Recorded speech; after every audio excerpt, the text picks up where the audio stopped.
Então, Lucas capítulo 2, 52, o texto diz: Jesus ia crescendo em graça, estatura e sabedoria diante de Deus. Na NVI diz que Jesus ia crescendo em sabedoria, estatura e graça diante de Deus. Mais uma vez, e Jesus ia crescendo em sabedoria, estatura e graça diante de Deus e diante dos homens. Jesus, ele ia crescendo em sabedoria, estatura e graça diante de Deus e dos homens. Senhor Jesus, tu diz que a tua palavra é espíritos. Então, Pai, que todo o espírito de vida seja transmitido hoje aqui para a glória do teu santo nome. Amém. Amém? O tema da minha mensagem hoje é: todo dia é dia de preparo. Dá um glória a Deus aí. Então, estamos se preparando para a hora certa. O texto diz que Jesus, você conhece o episódio, Jesus agora ele vai até a festa com a sua família, até Jerusalém, só que a sua família vai embora e Jesus fica. Maria fica preocupado, José fica preocupadíssima. Depois de dias eles voltam e procuram Jesus. E Jesus está no meio de pessoas especiais.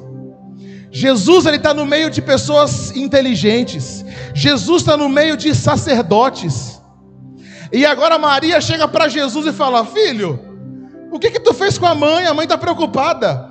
E Jesus responde para Maria assim: por acaso tu não sabe o meu propósito? Por acaso você não sabe que o meu propósito é estar no meio desse tipo de pessoa? E Maria agora ela vai entender que Jesus ele era um caso especial. Jesus é o nosso modelo de vida. Aquilo que o Senhor passou, você vai passar também.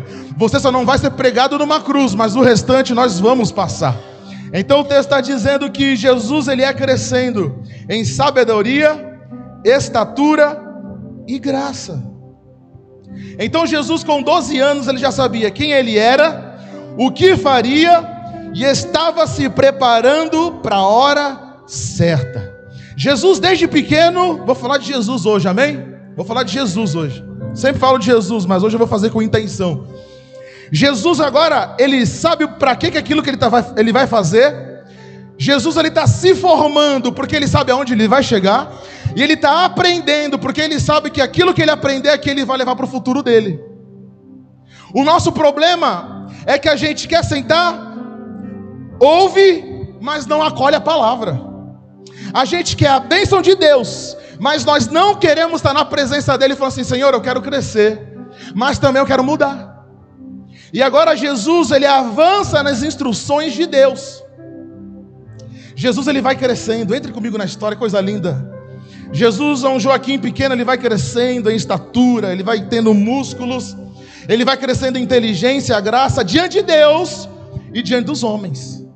Quem cresce não cresce só diante de Deus, mas cresce também diante dos homens. Dá uma glória a Deus aí. Quem cresce diante de Deus em oração, em intercessão, quem cresce diante de Deus na palavra, vai crescer diante dos homens também. Deus ele investe na vida de alguém não para ficar escondido dentro de uma caixa, mas ele sempre vai investir para ser visado, para ser notório. Se Jesus ele ficasse escondido, provavelmente você não estaria ouvindo sobre ele hoje. Mas ele sabia para aquilo que ele veio, porque tinha propósito. Jesus sabia o que ele ia fazer. E principalmente, Jesus sabia quem ia andar com ele. Então, em Lucas capítulo 2, 52, mais uma vez ele diz que Jesus ia crescendo, se desenvolvendo em sabedoria, estatura e graça. Ele teve paciência e preparação.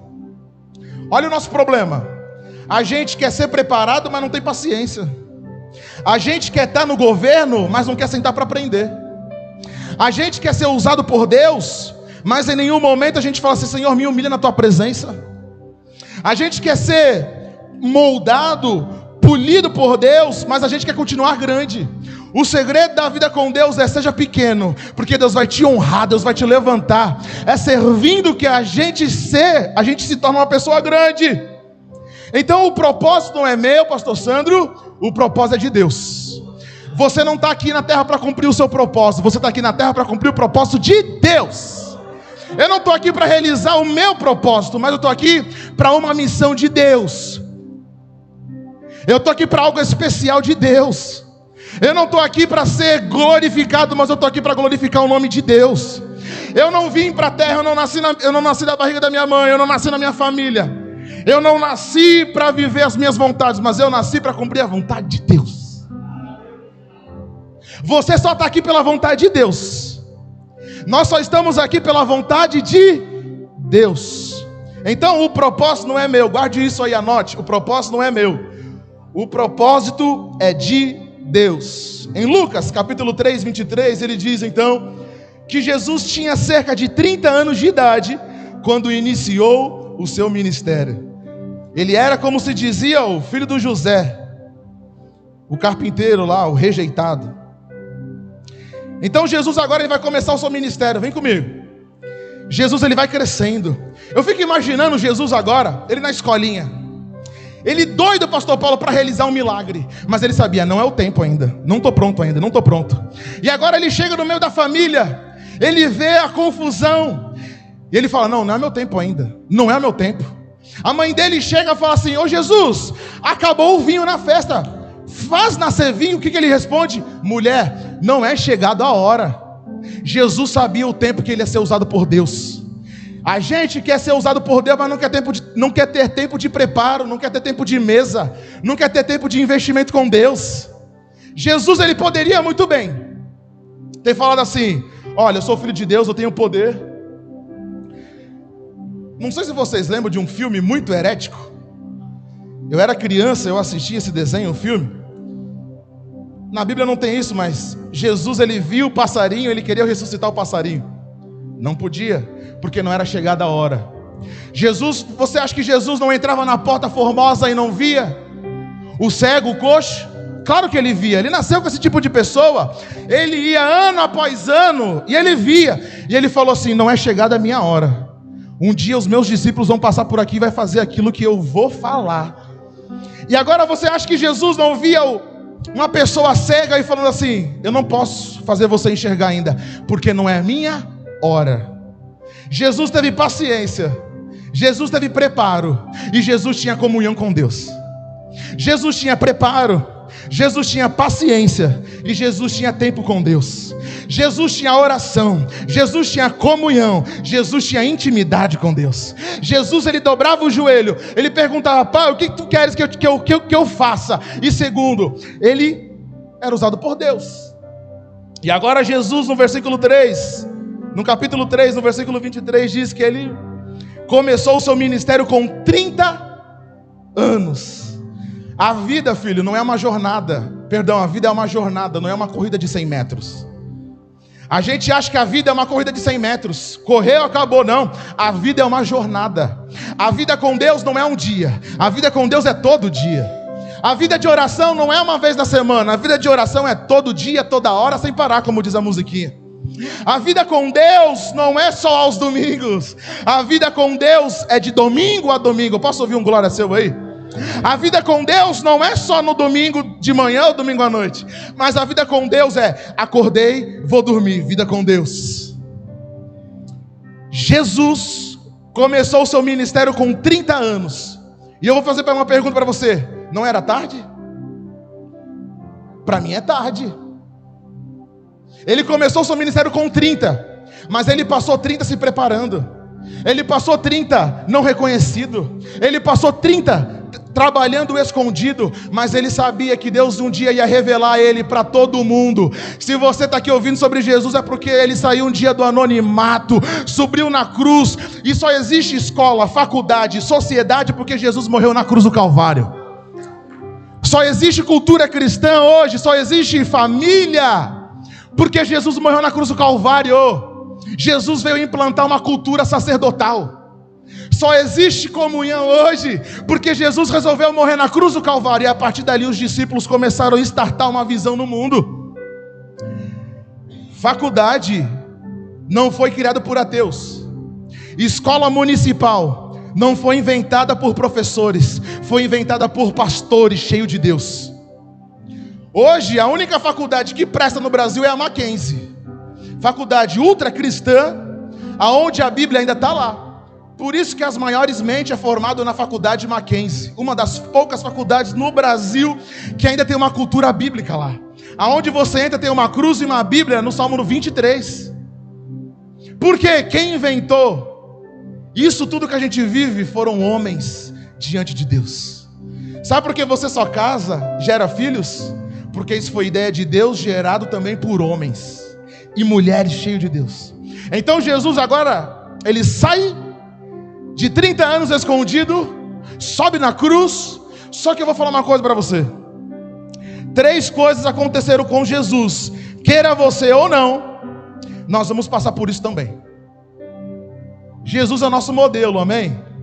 Jesus é o nosso exemplo. Se ele passou, nós vamos passar também. Então, primeira coisa que Jesus passou no deserto. A gente tem medo do deserto. Não, o deserto é ruim, o deserto é triste, mas todo cristão vai ter que passar pelo deserto. Se Jesus passou pelo deserto, qual que foi a primeira coisa que aconteceu com Jesus no deserto? Ele foi tentado. Por quem? Pelo diabo. O diabo sempre vai ser o teu maior inimigo. O meu inimigo não é pessoas, mas é o inimigo por detrás das pessoas. Paulo diz que o meu inimigo não é carne, não é sangue, mas é espíritos que agem nas pessoas para tirar sua paz. E agora, o primeiro que Jesus passou, no deserto. O nosso modelo começou no deserto, e tem gente querendo começar no palácio. Jesus começou no deserto, tem gente que quer começar a cantar aqui em cima. Jesus começou se humilhando diante de Deus, sendo tentado pelo diabo. E tem gente que quer começar já comendo carne boa. Se Jesus começou pelo deserto, a sua vida também vai passar pelo deserto. Se Jesus venceu Satanás no deserto, você também vai vencer as suas maiores tentações. Dá uma glória a Deus aí. Porque Deus sabia que a maior tentação de Jesus seria aquilo que ele iria vencer. Que qual foi a maior tentação de Jesus? O diabo. Olha, Jesus, eu sei que tu está com fominha. Eu sei que tu podes pegar esse pão e transformar em comida. Você está sendo tentado. Você está sendo castigado na sua família pela área financeira. Sabe qual que é o segredo? Você vai passar, porque você vai mudar o teu cenário depois. Jesus, ele veio para mudar o cenário, você vai mudar o cenário também. Jesus mudou a história, você vai mudar a história também. Jesus mudou a família, você também vai mudar a sua família. Se Jesus mudou a vida financeira dele, ele também vai mudar a sua vida financeira. Jesus, ele ressuscitou para trazer comunhão com Deus, então você tem comunhão com Deus também, porque Jesus fez isso. Então a primeira coisa que você vai passar é pelo deserto. Nunca fuja no deserto. Nunca fuja do deserto. Nunca fuja das provações. Nunca fuja das tribulações, porque você só vai ser aprovado por Deus se você passar. E a gente falou isso quarta-feira aqui. Deus não reprova ninguém, ele manda você para recuperação. Jesus não reprova ninguém, ele manda você para a classe de recuperação, porque lá ele sabe que você vai ser recuperado para passar de fase.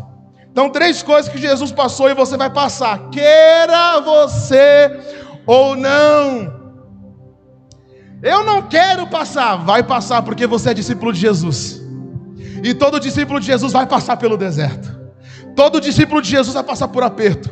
Todo discípulo de Jesus vai ser perseguido pela palavra. Todo discípulo de Jesus vai ser perseguido, porque eu adoro um Deus que vive, que reina e está presente. O mundo tem inveja porque os deuses do mundo não estão presentes, mas o nosso Jesus está presente aonde eu for, toda hora, todo dia, sem parar.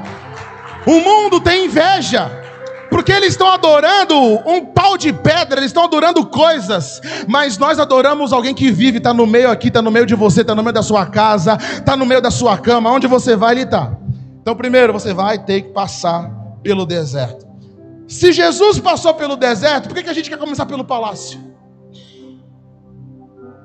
José não começou no palácio, o trajeto de José começou no poço.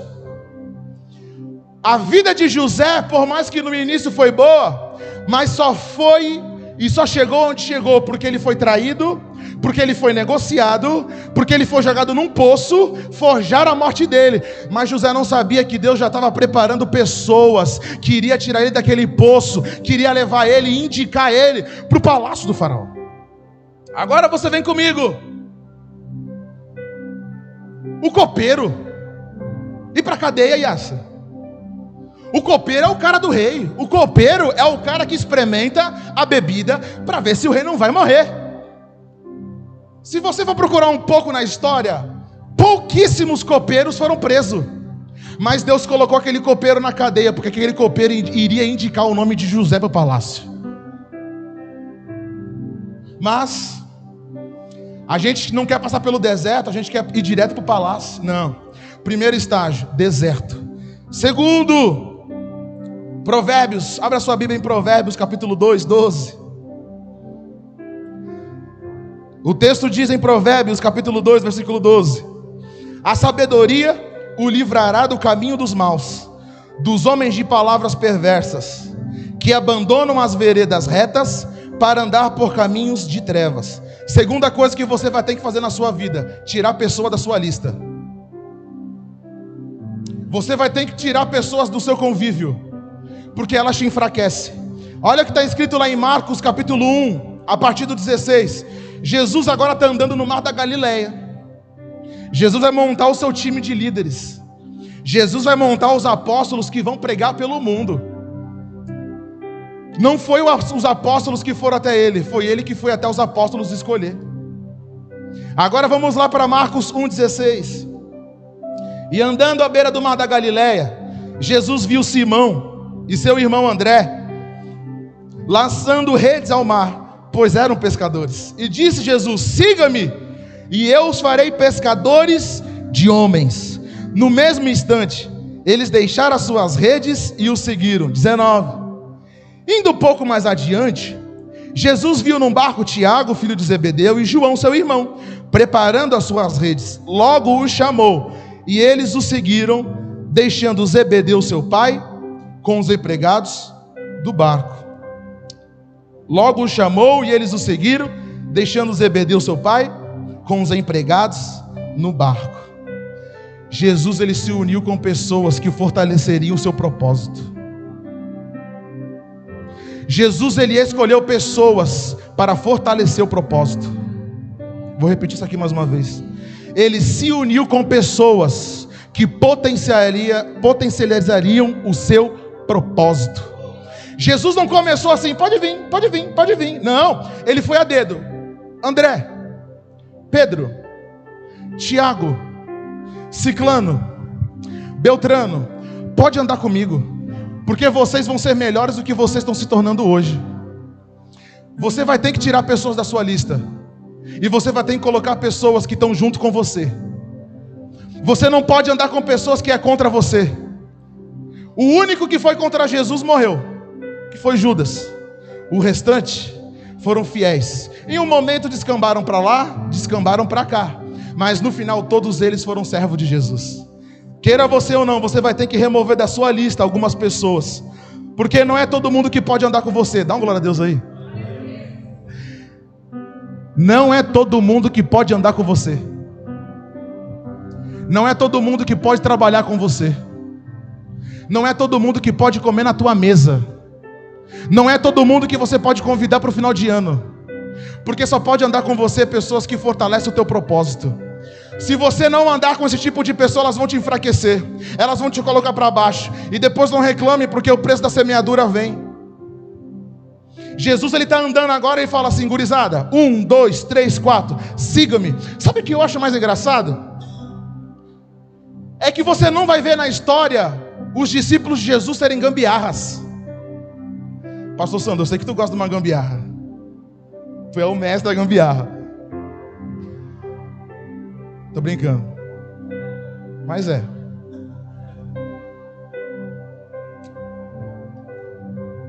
Em vez da gente andar com pessoas que fortalecem o nosso chamado, a gente quer andar com pessoas gambiarra. Tudo é na base do se der eu faço. Olha, eu já passei por isso. Aí ele quer te dar experiência, quer te dar ensino pelo fracasso dele.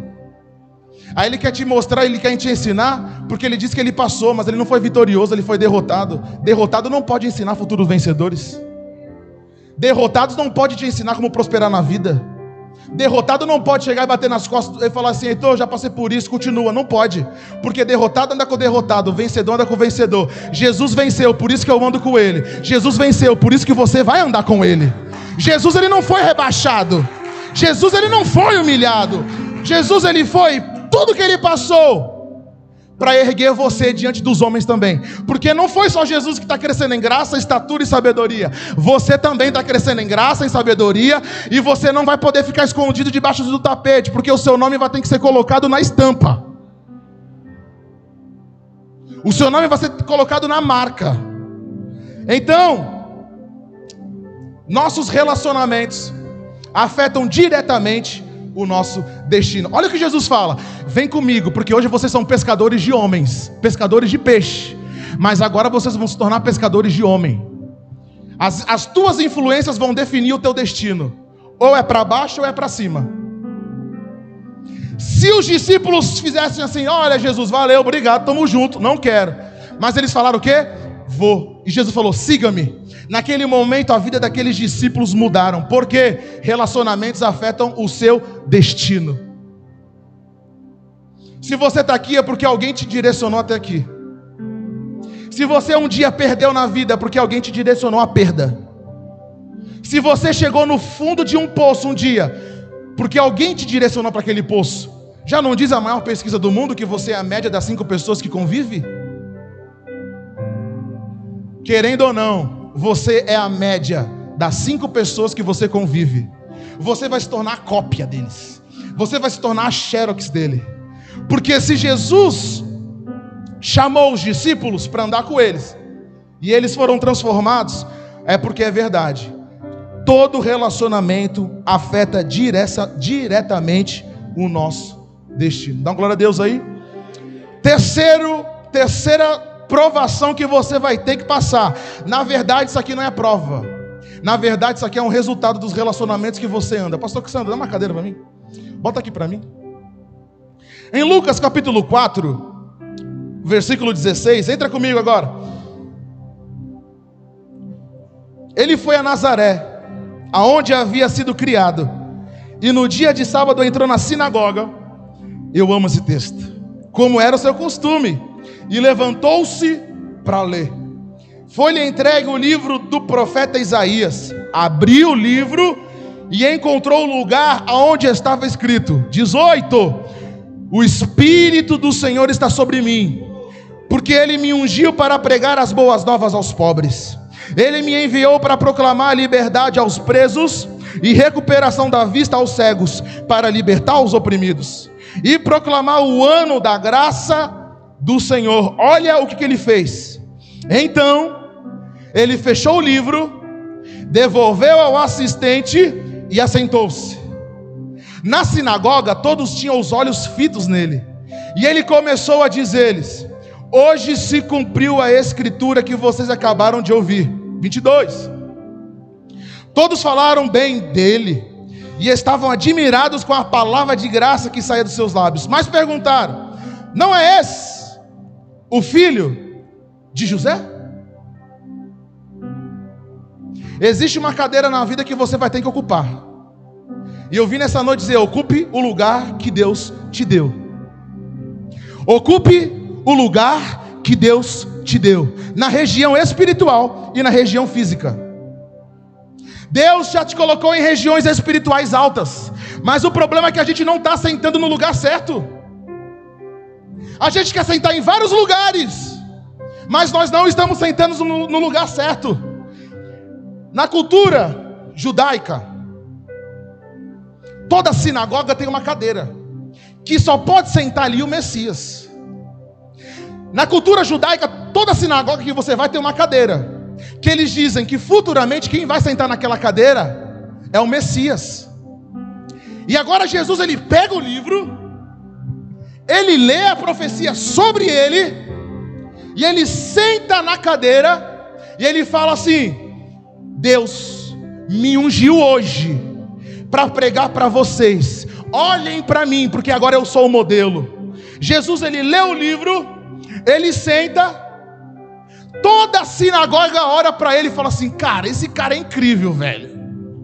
Ele é inteligente, as palavras dele é de graça, ele repreende, mas as palavras dele geram mudança.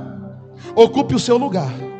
Jesus, ele lê o livro e agora ele vai sentar. E ele fala: quem vai sentar aqui agora sou eu. Ocupe o seu lugar, filho. Ocupe o seu lugar. Você não foi criado por Deus para sentar em qualquer lugar. Você foi criado por Deus para sentar no lugar de destaque. Você não vai sentar na cadeira para pedir, mas você vai sentar na cadeira para erguer sua mão e abençoar os outros. Você não vai sentar na cadeira, senta aqui, Heitor. Você não vai sentar na cadeira para chorar, mas você vai sentar na cadeira e falar: Deus me ungiu, eu sou ungido de Deus para pregar, para mudar, para restaurar. Você tem que sentar no lugar certo. Eu vim essa noite dizer para você: ocupe o teu lugar que Deus colocou. O teu lugar não é sentado no desânimo, o teu lugar não é sentado na desgraça, mas o teu lugar é para ficar sentado no lugar que Deus colocou para você. O meu lugar não é para ficar escondido. O meu lugar não é para ficar sendo humilhado, mas o meu lugar é lugar de destaque. Porque se Jesus é o modelo de vida, Ele está dizendo para você: eu vou te destacar. Por mais da dor que você esteja passando, você não foi feito para ficar sentado, escondido, no lugar errado. E agora Jesus vem, Ele senta na cadeira que os bobões achavam que ele não podia sentar. Mas ele falou assim: eu fui ungido por Deus para sentar aqui. Essa cadeira é minha e ninguém me tira. Sabe por que você está passando pelo que está passando? Está sentando na cadeira errada. Às vezes a cadeira não é para você. Sai, Heitor. Pode sair daí. A cadeira é do Sandro. Pode sentar, pastor Sandro. Olha o problema disso. O Heitor quer ficar sentando na cadeira do Sandro, mas Deus não colocou a cadeira para o Heitor, Deus colocou para o Sandro. Se a gente começa a sentar na cadeira errada, as coisas dão errado. A gente força a barra com Deus. A gente quer pressionar Deus. Mas quando eu estou no lugar errado, com a pessoa errada, falando errado, a cadeira quebra. E como diz todo gordinho, se quebrar, eu só saio depois que o SAMU chegar. Alguém já sentou e quebrou uma cadeira? Os gordinhos. É vergonhoso ou não é? É vergonhoso. Uma vez eu cheguei na igreja de São Leopoldo, sentei e quebrou. Sentei e já fiquei de pé. Lembra? A cadeira ficou no chão, mas eu fiquei intacto. Porque todo gordinho nessas horas, ele é ágil. Ele é rápido. O Heitor falou para um dia... Lembra? Não ri. Não ri porque aquilo ali foi vergonhoso. Tem muito irmão sentando na cadeira dos outros. Sentando no lugar errado. Esse lugar é teu. Deus te colocou aí para você ficar sentado. Porque quando você levantar a tua mão direita, as pessoas vão ser abençoadas por você. Mas se eu estou sentado na cadeira errada, toda mão que eu levanto é destruição. Quando tu levantar a mão para abençoar, mas tu está no lugar errado, a bênção se torna maldição. Porque está no lugar dos outros, está ocupando o lugar dos outros. Porque esse lugar não é teu. Quando você botar a mão na cabeça de alguém, você vai transferir maldição para ele. Mas se Deus colocou para você nessa cadeira, toda mão que tu levantar vai se tornar a bênção na vida de outro. Fique de pé no seu lugar. Ocupe o lugar que Deus te deu. Cauã, ocupe o lugar que Deus te deu. Fernanda, ocupe o lugar que Deus te deu. Calil, ocupe o lugar que Deus te deu. Léo, ocupe o lugar que Deus te deu. Jonas, ocupe o lugar que Deus te deu. André, ocupe o lugar que Deus te deu. Guilherme, ocupe o lugar que Deus te deu, porque Deus já preparou um lugar para mim sentar. E quando eu sento no lugar certo, na cadeira certa, com as pessoas certas, tudo que eu falo prospera, tudo que eu falo muda, porque eu sou a média das pessoas que eu convivo. As minhas influências vão determinar vida ou morte.